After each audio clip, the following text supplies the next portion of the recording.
Marriage matters to God, and marriage matters to her.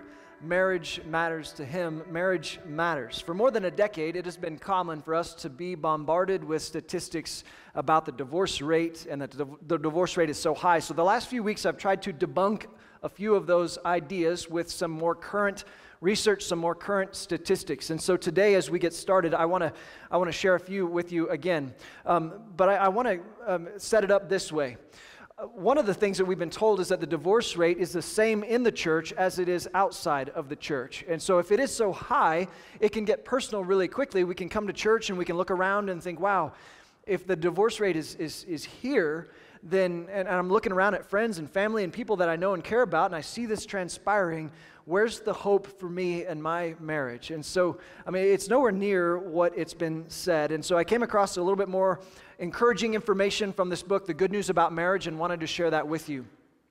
The rate of divorce for those who attend church weekly is 25 to 50% lower than among those who don't attend worship services. Now, I know I'm a pastor and I'm standing on stage on a Sunday morning telling you, come to church. But the statistics don't lie.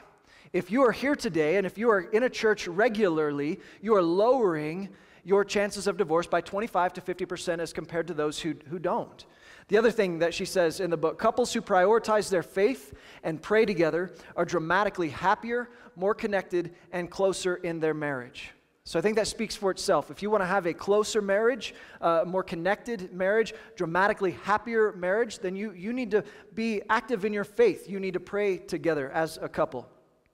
2 weeks ago, we talked about the expectations that we bring into marriage, that he'll bring some expectations in and she'll bring some expectations, and we're always different.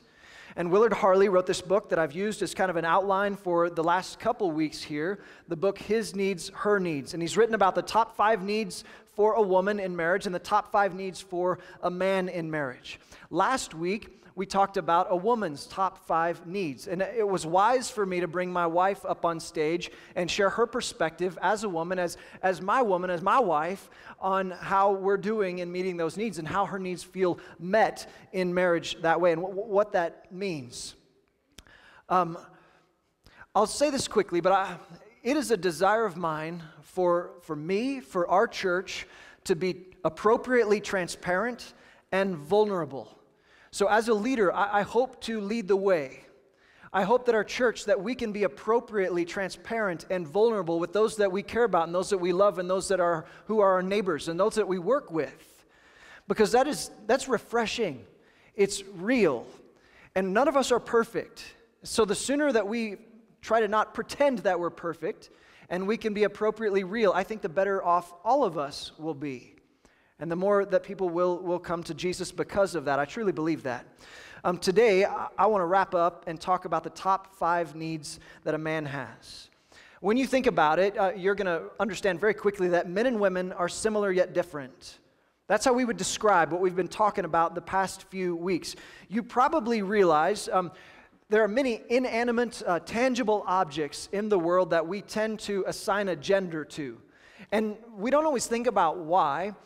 For instance, we refer to the church as being a she, don't we? She is the bride of Christ. We refer to a ship as being a she. Hurricanes, I was doing some thinking on this. Hurricanes this is Hurricane Bob from 1991, can be a he or a she, can't they? I mean, that's just how the news describes them. Well, today, as we wrap up this series, I want to explain the why behind some things being considered male or female. Some of them are going to be quite obvious, so just track with me here. The first one I want to show you is a remote control. What do you think? Is this male or female? Remote control. See, some of you would think male, but that's not accurate. Actually, a remote control is female because it brings a man joy. He'd be lost without it, and it boosts his confidence when he's holding on to it. The next one here, Ziploc bags or freezer bags, male or female? What do you think? Male? Okay, yeah, you're right. They're male because they hold everything inside and yet you can see right through them. So this next one here, sponges, male or female? So you're kind of catching on to my pattern, aren't you? Yeah, sponges are in fact female. They're They're soft and squeezable, and yet they retain water. This next one here, this is a car tire. Male or female? Male. A car tire is male. They easily and often quickly go bald, and they're often overinflated. So, I've got two more for you, and then we'll be done. This is a photocopier, a copier machine. What do you think, male or female?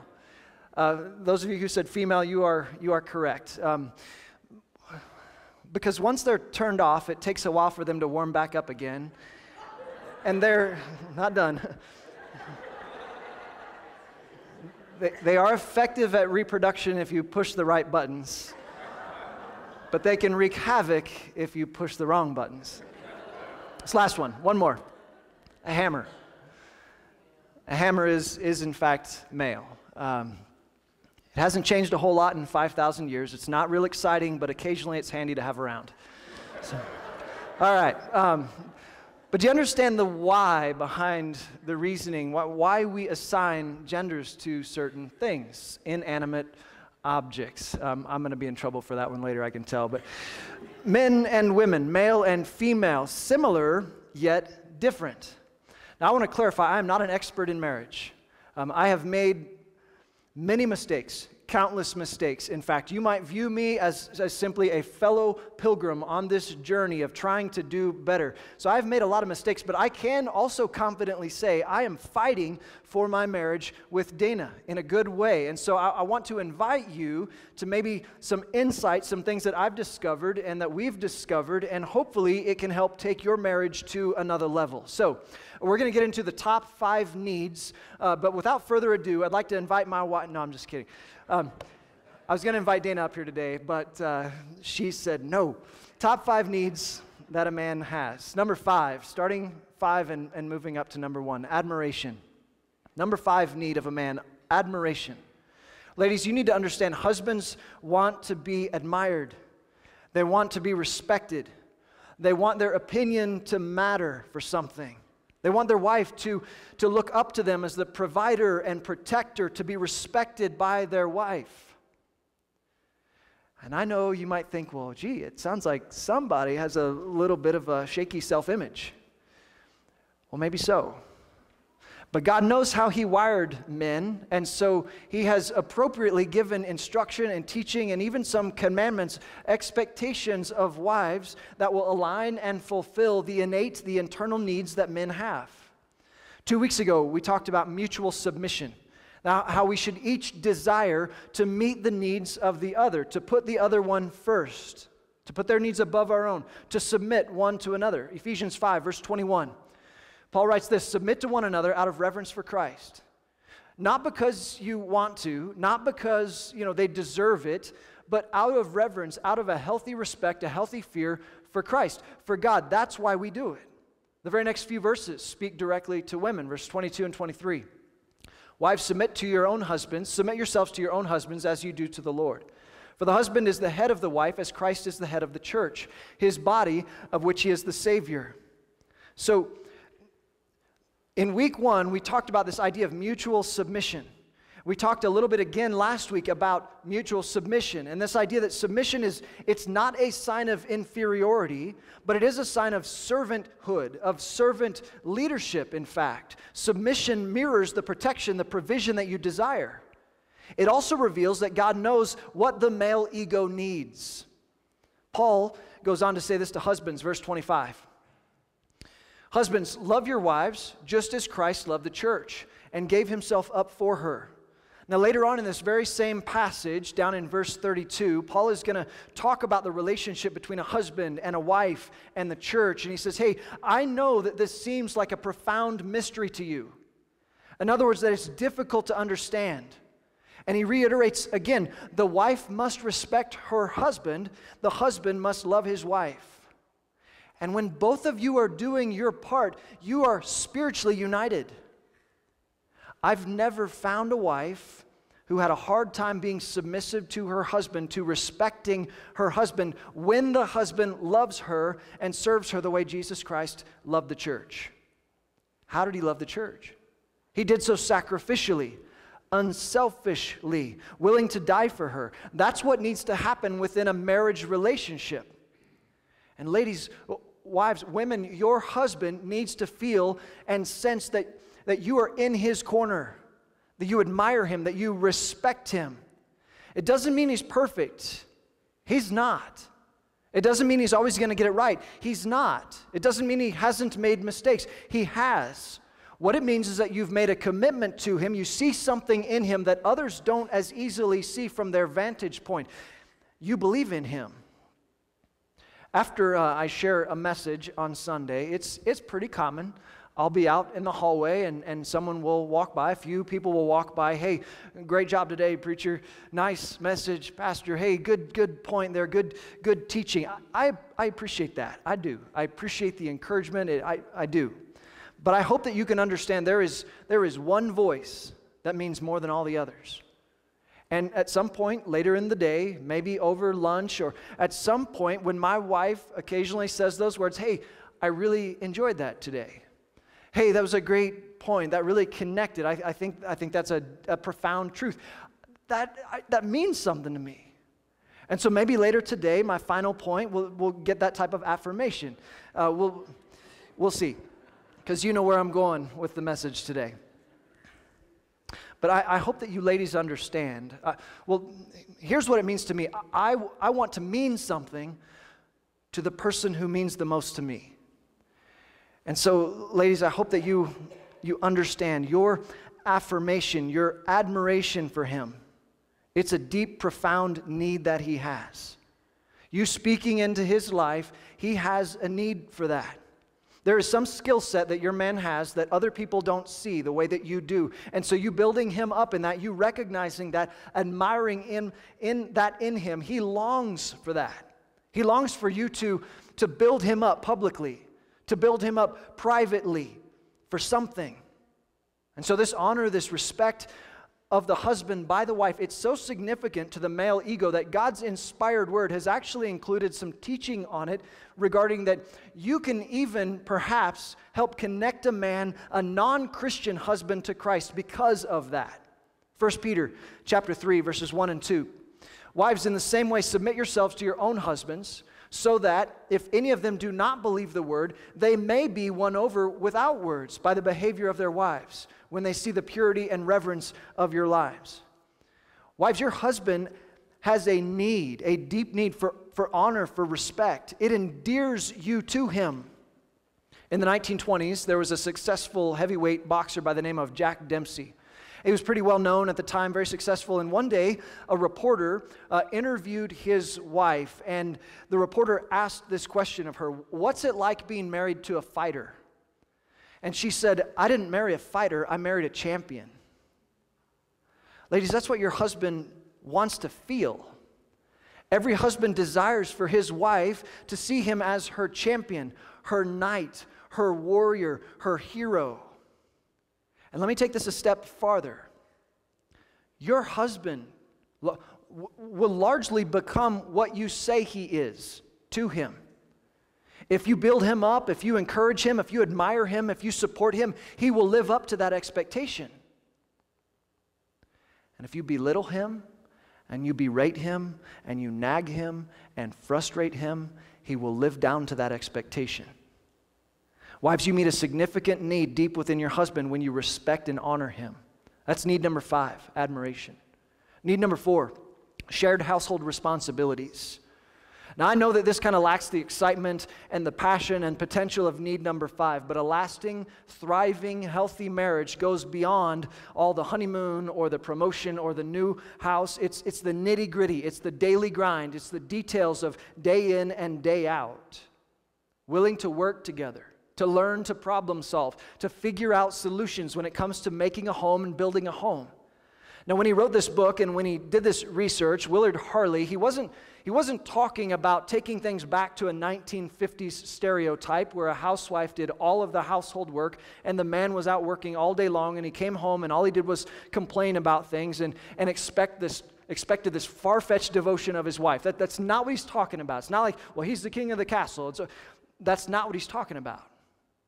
Marriage is a working together It's a figuring it out. Some homes you have one person working full-time and the other one maybe who stays at home. Other times you have both people out working full-time. Sometimes you have someone working part-time and somebody else not, or both of you looking for a job. Or there are all kinds of different scenarios, and do not mishear me here. Those are each and every one okay if you can figure out these problems and work on them together and problem solve them together. It's always interesting to watch the first few months or even the first year of a new marriage. And each of the man, the wife, the husband, the wife, they kind of come into the marriage and they each have their ideas of, well, I'm going to be really good at this and I'm going to help them get better at it. And the other one, I'm going to be really good at this and that's what I'm going to focus on. And you get several months into it and you've learned that your ideas, the roles, the responsibilities going into it are usually not the exact way that you expected it happening. Things can kind of change. Again, marriage is a working it out, figuring it out. Sometimes it's going to be a give and take. It's back and forth. It's different seasons and junctions in your marriage, but working together, learning that each of you can bring something to the table to lighten the load. There are couples where a man has, he's maybe taken early retirement or something has happened. And so maybe he's no longer working, and yet his wife continues to work full time. And so maybe he, from that point on, he begins making all of the meals in the house for them. If you were to roll things back maybe 20 or 30 years, it might have very well been quite opposite, depending on the season that people are in, that married couples are in. Maybe one of you keeps the checkbook because that's the most important thing that you could do, and your spouse isn't really great at that.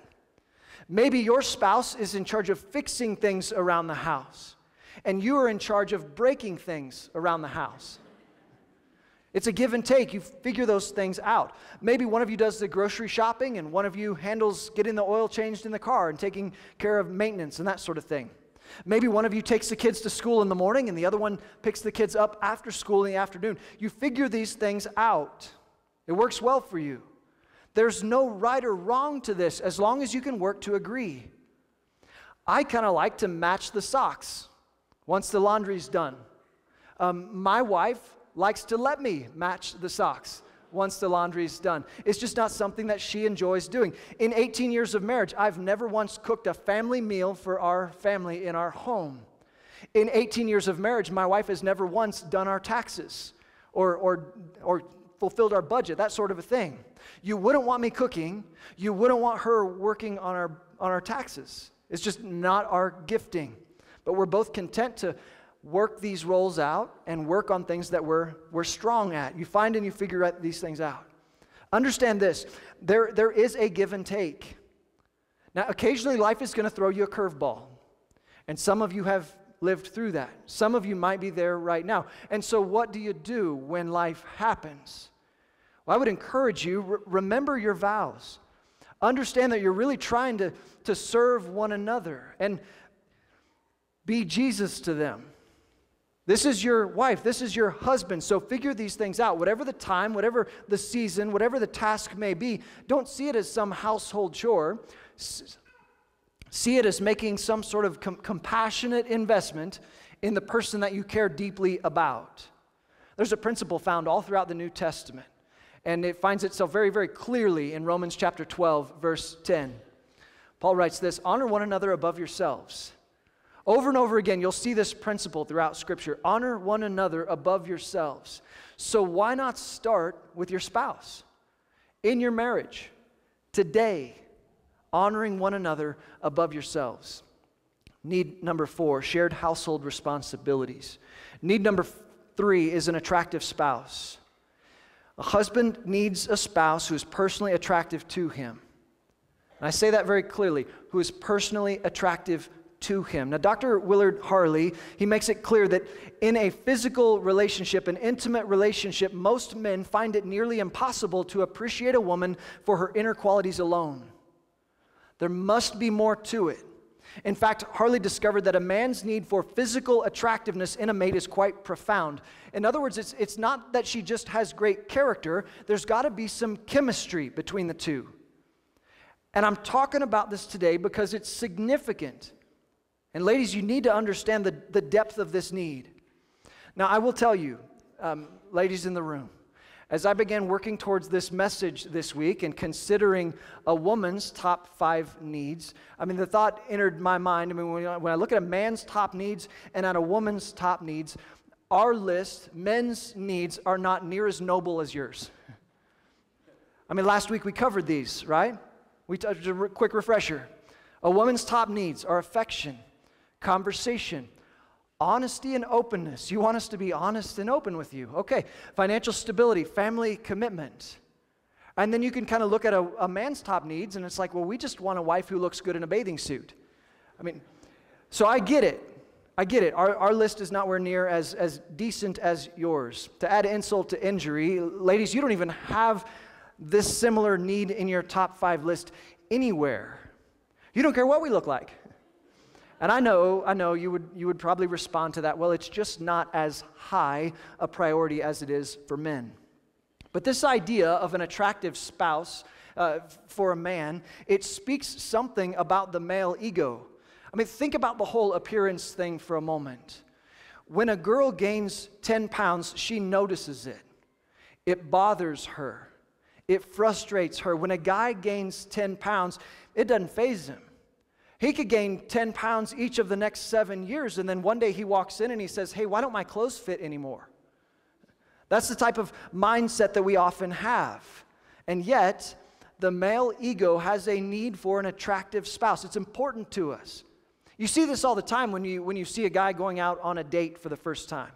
So a guy begins to date a woman, and they go out to the movies, and the next day at work, a coworker sees him, and he says, hey, I saw you out yesterday. Were you on a date? Yeah, I was. And wow, she's beautiful. What does he say? Thank you.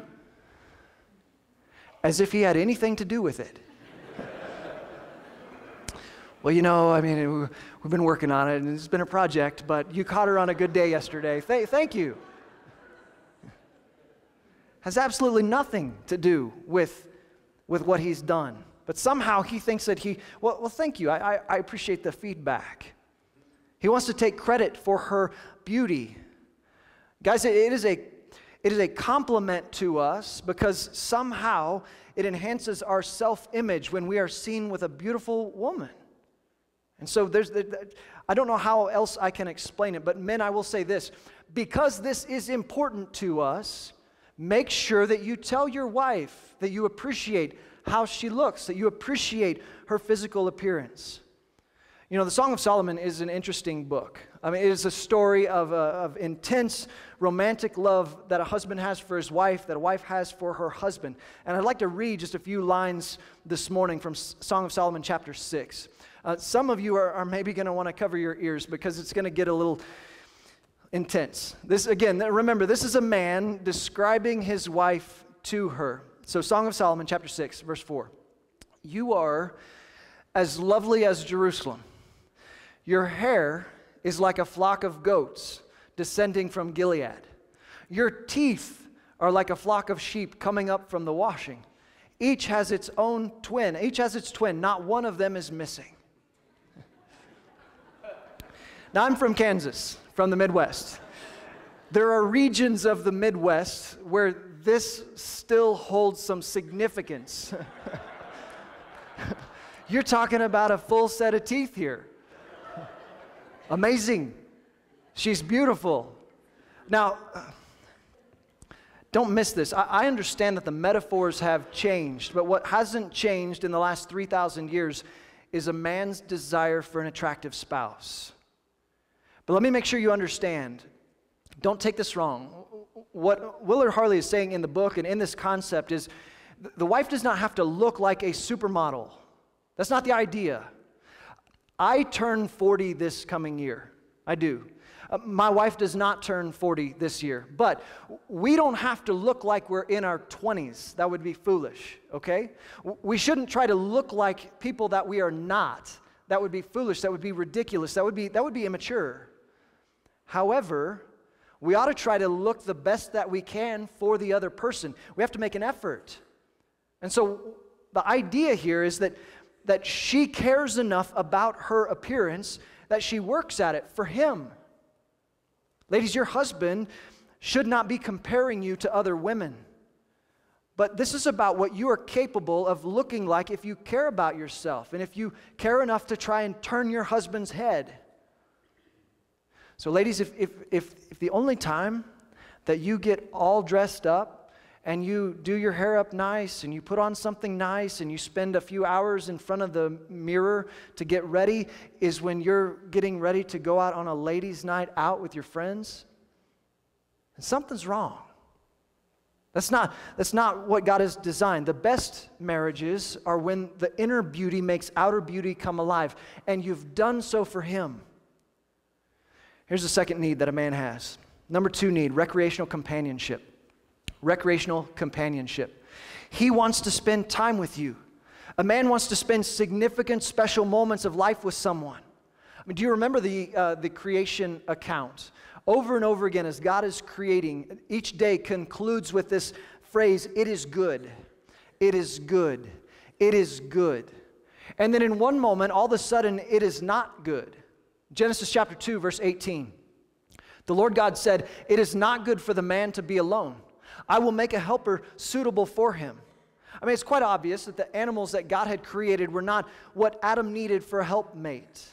We might say in our culture, well, a dog is man's best friend, but it's clearly not a helpmate. No suitable helper could be found. The Hebrew word in the NIV, it's talking about this match, a perfect match. It can also be translated as an opposite. So an opposite that meshes well, that meets the needs. Again, similar yet different. Someone who has a top 5 list that's very different than your top 5 list. And yet God brings them together. He wants them to be able to spend time together, to make certain that they have companionship together.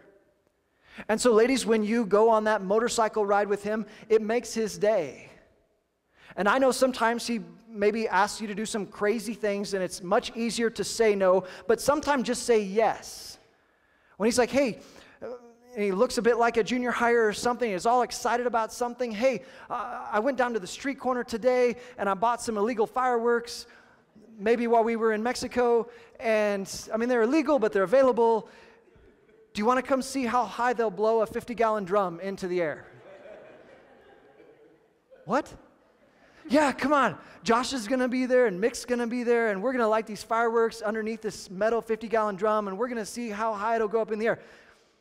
It'll go about 40 feet, by the way. Just come along. I said this was in Mexico, right? Okay, yeah. Come along. Maybe you come along and you film it and you say yes and you get excited with him. Spend time with him.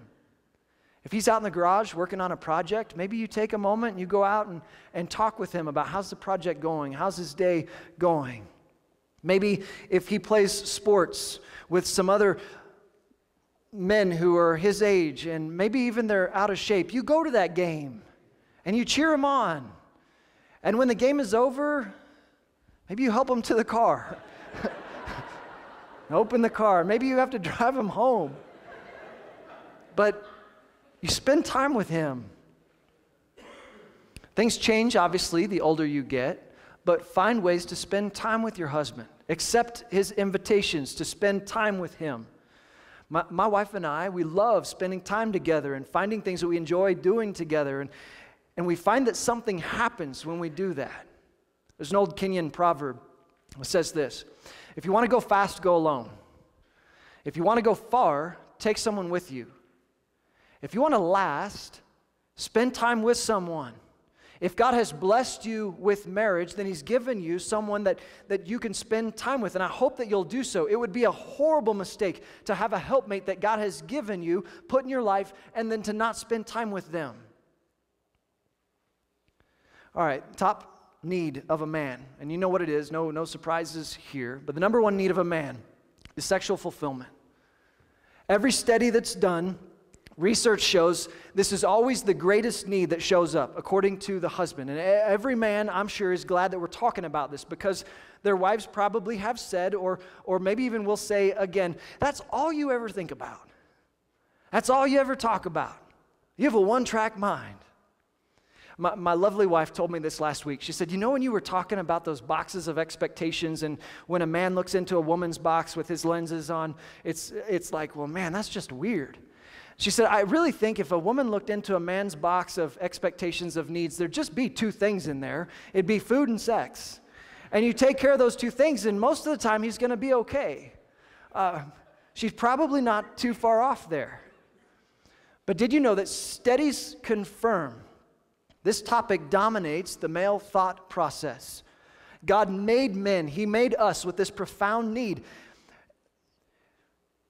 Listen to the words of affirmation that this wife gives to her husband. Again, Song of Solomon, chapter 5, verse 10. This is from the Message. My dear lover glows with health, red-blooded, radiant. He's one in a million. There's no one quite like him. I'm just going to leave that up there for a few minutes, okay? Because I know some of you ladies are writing that down. It's going to be your new life verse. Can I get that on shiplap above my bed in a mirror, that sort of thing? If you were to read the rest of that verse, well, just wait till you get home later. Ladies, you need to understand, these are the types of words that your husband would love to hear from you, from his wife. When it comes to the bedroom, in fact, there are three categories that are important to a husband. And so I would just break it down this way. With sex, your husband desires affirmation, creativity, and frequency. Affirmation. Just like everything else, he's a man. He wants to know that he's done a good job, that he's doing a good job. And so he wants to know, hey, does the yard look nice? Yeah, it looks great. Hey, does that home project that I've been working on, does that look good? Yeah, it looks great. Hey, how are things with the office changes that I've made? Oh, it looks great. And he wants to know if he's good in the bedroom. It's important to him. Creativity. That just means that you've put some time into this. This is not just some afterthought, but there's some intent, there's some excitement, there's some creativity, and you put some effort into this. And frequency. Every survey shows, without exception, that the man wants to engage in this marital activity more than the woman does. So, those are the things that are important to him. If that's the case, then is this marital act rarely on the menu, or is there regularity to this celebration? The New Testament talks about regular and mutual intimacy being the norm. 1 Corinthians chapter 7, verse 3. Paul writes this, the husband should fulfill his marital duty to his wife, and likewise the wife to her husband. So again, Paul puts it out there. He puts it pretty clear. This ought to be the norm. Verse 5. Do not deprive each other, except perhaps by mutual consent and for a time, so that you may devote yourselves to prayer. Then come together again so that Satan will not tempt you because of your lack of self-control. So I hope you understand this. There is a scriptural instruction situation where a couple chooses to be intimate for a while, and then they choose to not be intimate for a while for the purpose of prayer, to draw close to God.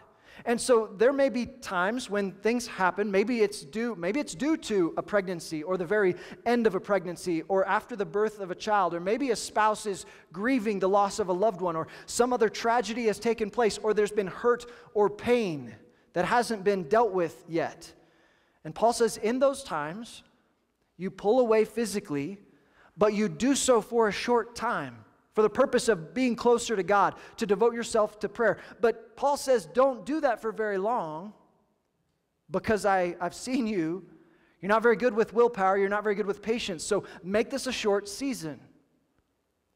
Those 1 Corinthians 7, verse 5 moments ought to be rare. They ought to be mutually agreed upon. And they should be something that was put there for you to lean into God during that time. That ought to be the motivation. Other than around the birth of all three of our children, in our marriage, my wife and I have made certain that physical intimacy has been a regular part of our relationship. Genesis chapter 2, verse 24. That is why a man leaves his father and mother and is united to his wife, and they become one flesh. They become one flesh. It doesn't say that they became one flesh. It says they become one flesh. It's ongoing. It's not an instantaneous on the wedding night, you become one flesh. Marital oneness is a lifelong emotional, physical, spiritual quest.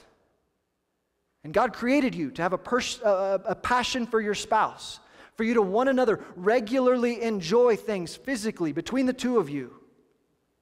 Now, I know that some of you, when I say that, might say, well, hey, you just don't understand my situation. You don't understand our circumstances. I don't know your situation. And I don't perhaps understand the circumstances. Maybe something difficult has happened. Maybe there's been abuse in the past or something painful that hasn't been dealt with. Maybe there's a health issue going on. Maybe tragedy has taken place. I don't know your situation. But I have known several people who look to make an excuse before they ever seek to make an effort. And I don't want you to fall into that camp or to stay there. I know that there are difficult, extenuating circumstances, but a lot of times extenuating circumstances are a result of the fact that selfishness has crept into your marriage.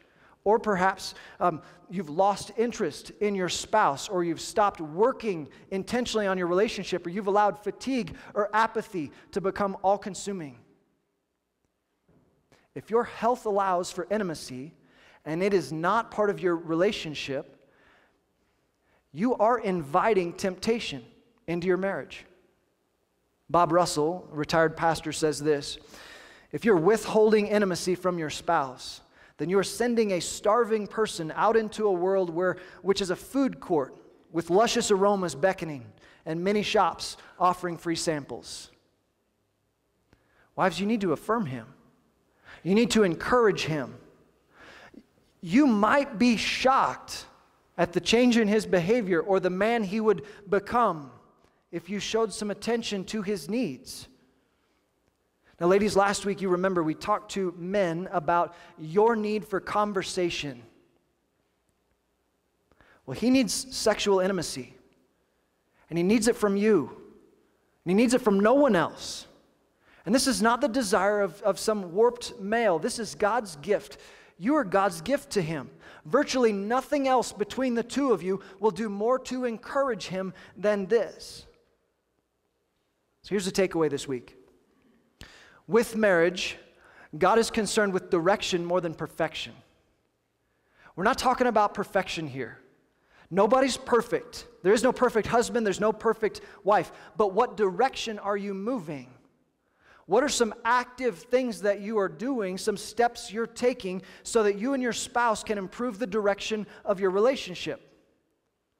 The best way for you to be distinctive, to leave your mark on Christianity, on this valley, on your family, or for generations to come, the best way that you can do that is by having a happy, healthy, intentional, joyful marriage.